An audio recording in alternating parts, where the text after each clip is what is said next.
Aliyaa Oromoo. Aliyaa Oromoo.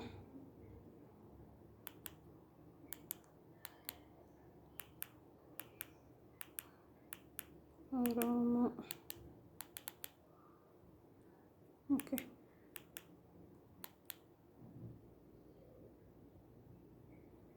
Aliyaa Oromoo share like subscribe godha. Oromoo wal guddisa. Aliyaa Oromoo.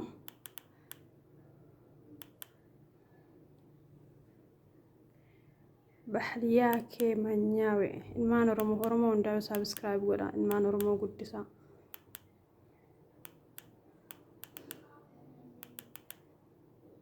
Okay, walaloo Oromoo kutaa 11 meetii irradha. Alaabaa teena tana biraan dabru.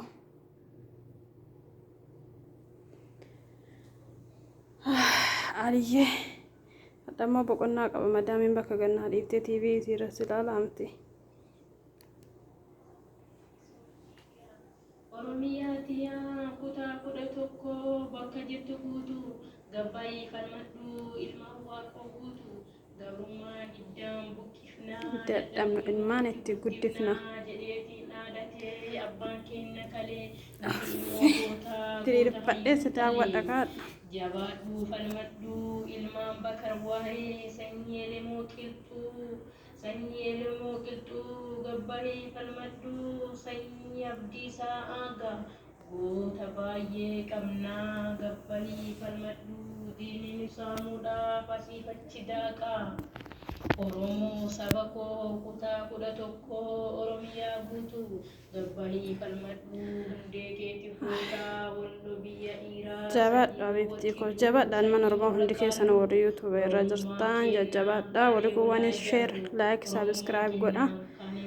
Aliyaa Oromoo. Aliyaa Oromoo. Share like subscribe godha guddisaa isiniin jechuu barbaada hundi keessanuu akkasuma ilmaan Oromoo argitan page jala guddisaa fi share gootanii gadi lakkisinaa Facebook irratti wal guddisuu yaada. Biyya baqqee garbaa biyya illee fiidaa biyya baqqee garbaa biyya eebbisaa addunyaa biyya diinaaf takkaa gadi.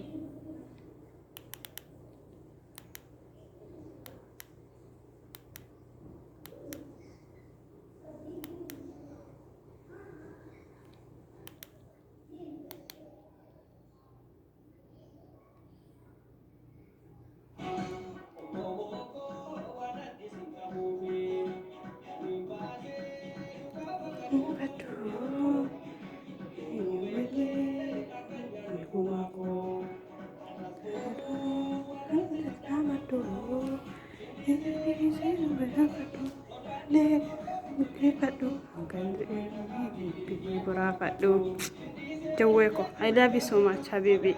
Bareedaa ko.